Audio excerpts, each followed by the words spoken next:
We're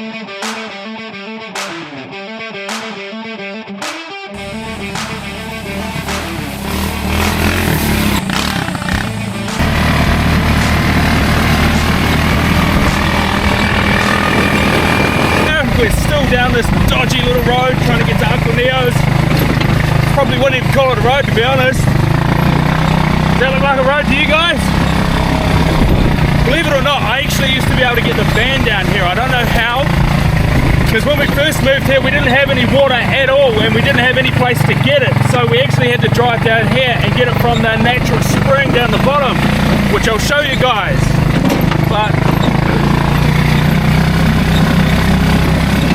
it's not really a road. Oh, buggy disaster. Well, that's what happens when you buy a second-hand buggy, guys. It's just stopped on me. No idea what the problem is.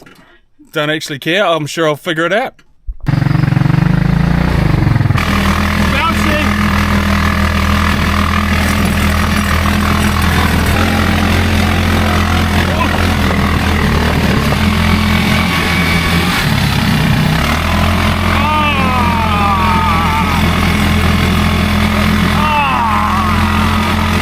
Just over at the Sari store, getting a nice cold drink after a very muddy drive down to Uncle Neo's.